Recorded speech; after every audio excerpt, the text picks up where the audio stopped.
I'd been dreaming about getting my own apartment since I was in middle school. Not because I had some grand vision of independence, but because my home life was chaotic.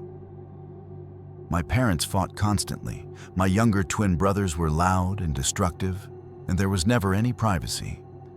I shared a room with my older sister until she moved out when I was 15. And even after that, it never felt like my space. When I turned 20 and started going to community college, I knew I had to get out. My parents couldn't afford to send me to a university, so I commuted to classes and worked part-time at a grocery store.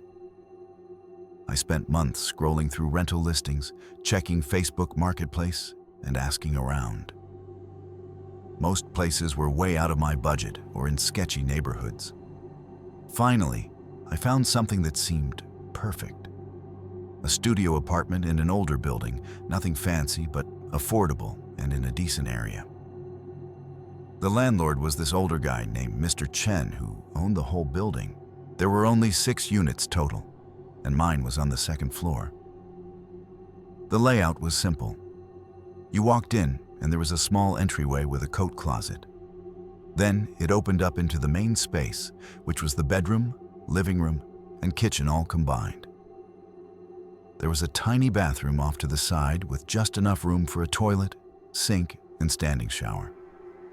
And that was it. Maybe 400 square feet total. But it was mine. That's all that mattered. I moved in during the summer with help from a couple friends. My parents didn't even come see the place until weeks later. And when they did, my mom just complained about how small it was. But I didn't care. For the first time in my life, I could close a door and be completely alone. No fighting, no yelling, no chaos. The first few months were great. I got into a routine. I'd go to class in the morning, work in the afternoon, come home and make dinner, then study or watch TV until I fell asleep. It was quiet and peaceful. Exactly what I'd wanted. The building itself was old but well maintained. The walls were thin, so I could sometimes hear my neighbors, but it was never bad. The guy below me worked nights, so I rarely heard him. The woman across the hall had a small dog that would bark occasionally, but she was sweet and always apologized. Things started feeling off around October, maybe 3 months after I moved in.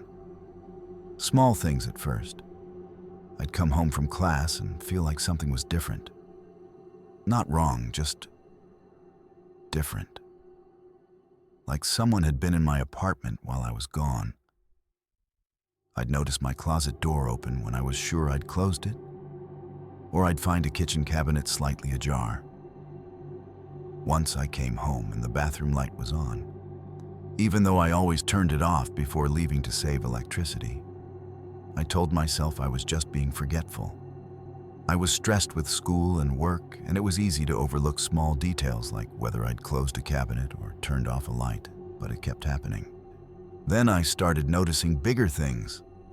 My food would be gone faster than it should have been. I'd buy a carton of milk and it'd be half empty 2 days later when I'd barely touched it. A box of crackers I'd opened would be nearly finished.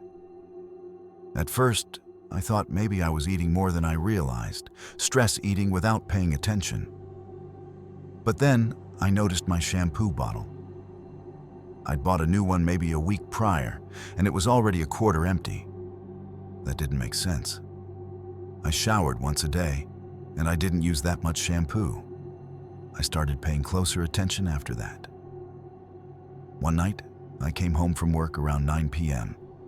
and immediately felt like something was wrong. The air felt different, warmer than it should have been, like someone had been moving around and generating heat. I stood in the doorway for a second, just listening. The apartment was silent, but I had this overwhelming feeling that I wasn't alone. I checked the closet, the bathroom, under the bed. Nothing.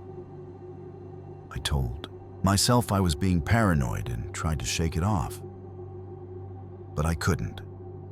I ended up calling my friend Maya and staying on the phone with her for over an hour, just because I didn't want to be alone in the silence. A few days later, I found something that made my stomach drop. I was putting away laundry, and I noticed something in the back corner of my closet that hadn't been there before. It was a plastic water bottle, half empty, and a granola bar wrapper. I knew for a fact I hadn't put those there. I didn't even eat that brand of granola bar. I picked up the bottle with shaking hands and just stared at it.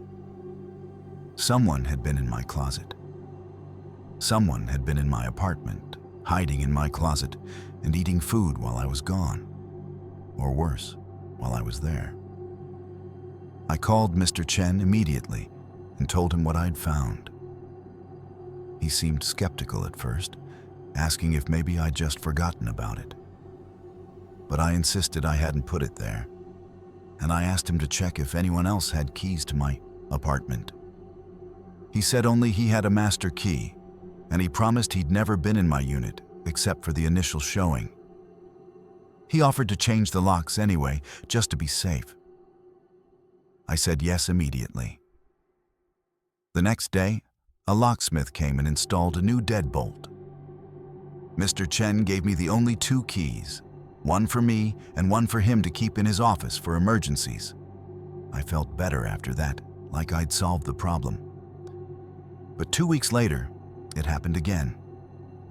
I came home from class and found the bathroom door closed.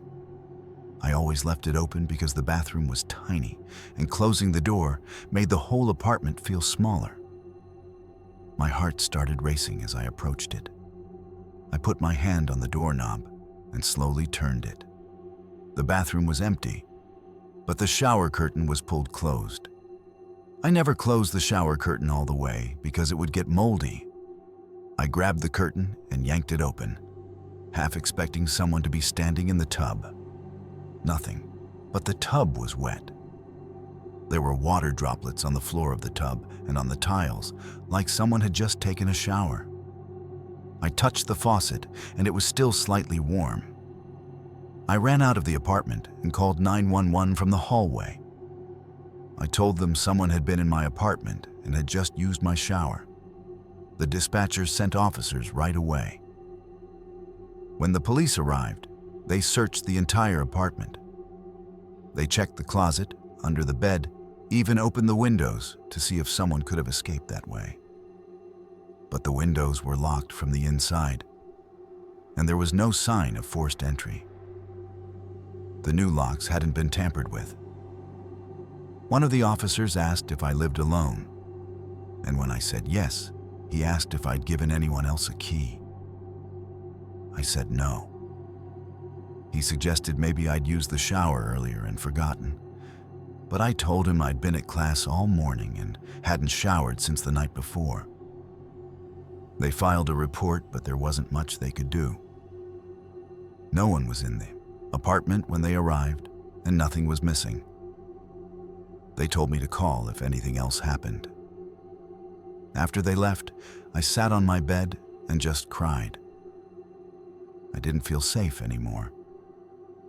I didn't understand how someone could be getting in when the locks had been changed and the windows were locked from the inside. That night, I barely slept. Every little sound made me jump. Around 3 a.m., I heard something that made me sit straight up in bed. It was a creaking sound, like weight shifting on the floorboards. It was coming from the closet. I grabbed my phone and turned on the flashlight, pointing it at the closet door. It was closed, but I could see the bottom of the door, and I swear I saw a shadow move underneath it. I didn't think, I just ran. I grabbed my keys and my phone and sprinted out of the apartment. I ran down the stairs and out of the building into the parking lot.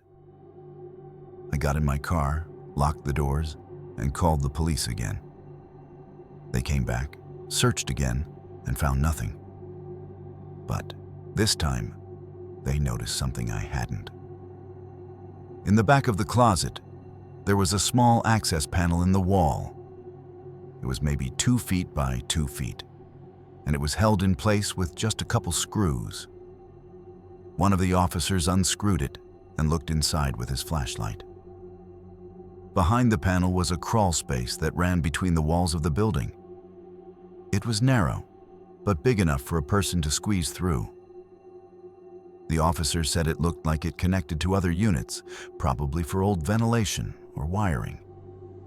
That's how someone had been getting in. They'd been using the crawl space to access my apartment from inside the building. The officer said someone could have been coming and going for weeks without me ever knowing. They sealed the panel with screws and told me to contact the landlord about having it permanently sealed. Mr. Chen had it welded shut the next day. I moved out 2 weeks later. I couldn't stay there knowing someone had been living in my walls, using my shower, eating my food, watching me. I still don't know who it was. The police never found anyone, and Mr. Chen claimed he had no idea the crawl space was even accessible. But sometimes I think about those weeks when I felt like something was off. How many times had they been there while I was sleeping? How many times had they watched me through that panel without me knowing? I'll never know. And honestly, I don't want to.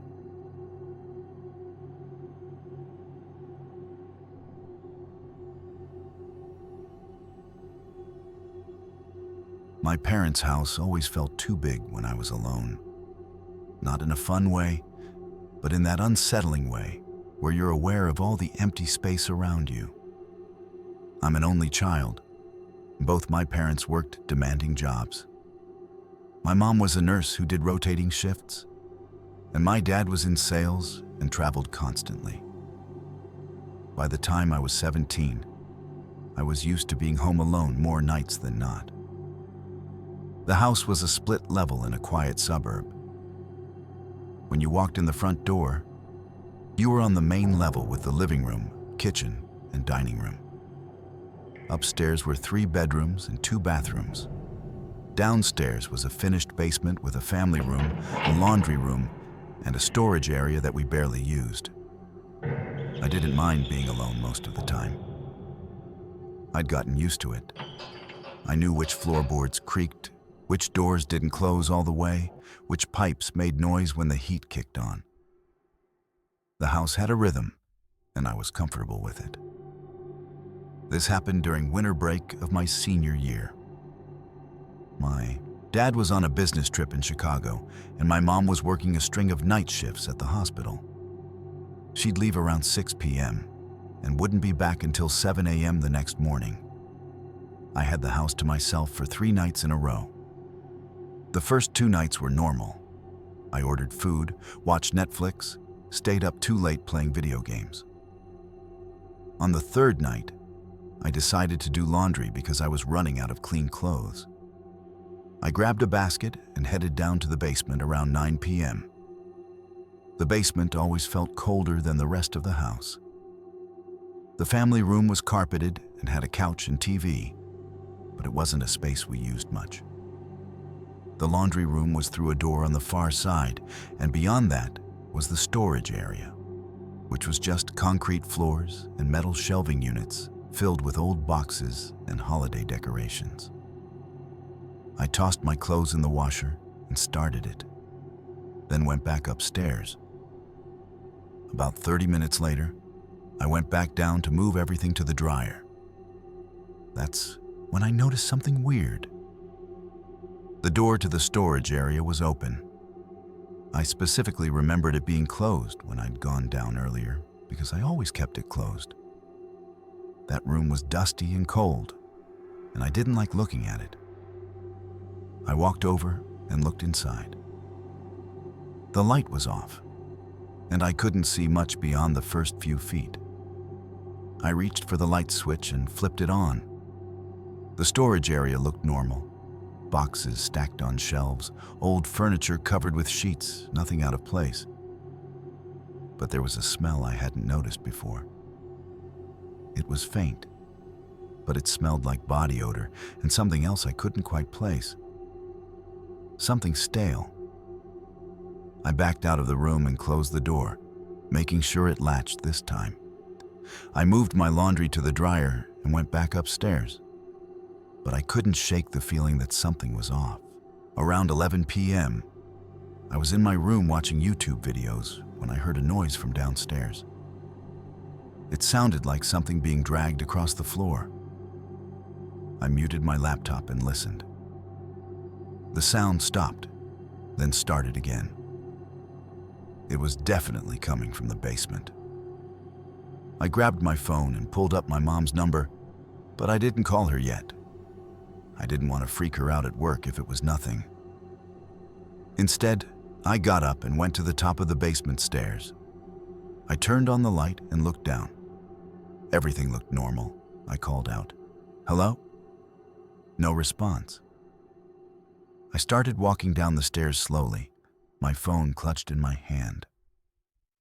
When I reached the bottom, I looked around the family room. Nothing was out of place. The TV was off. The couch looked the same. Everything was where it should be. But the door to the storage area was open again. My heart started pounding. I knew I'd closed that door. I'd made sure it latched. I walked over to the doorway and looked inside. The light was still on from when I'd turned it on earlier.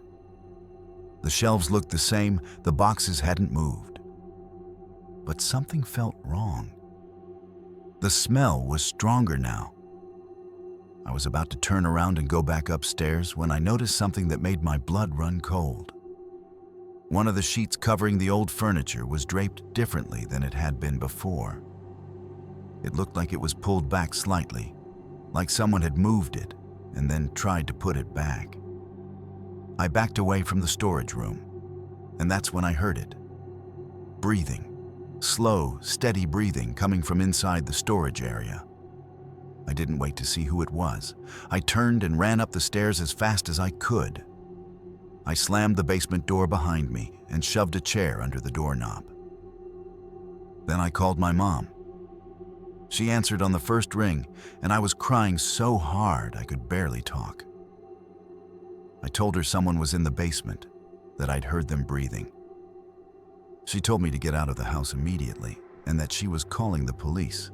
I grabbed my keys and ran out the front door. I got in my car in the driveway and locked the doors, waiting for the police to arrive.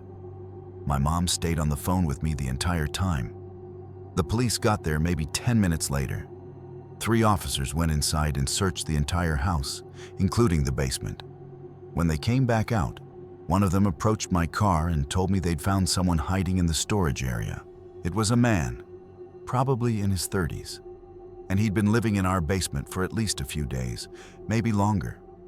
He'd created a little nest behind some of the old furniture, using our sheets and blankets. He'd been going upstairs when no one was home to use the bathroom and take food from the kitchen. The officers said they'd found evidence he'd been coming and going through the basement window, which didn't lock properly. We'd known about that window for years, but had never bothered to fix it because we thought the basement was secure enough. They arrested him for breaking and entering, and my mom came home immediately. She called my dad, who caught the next flight back. We had the window repaired the next day and installed a security system the day after that.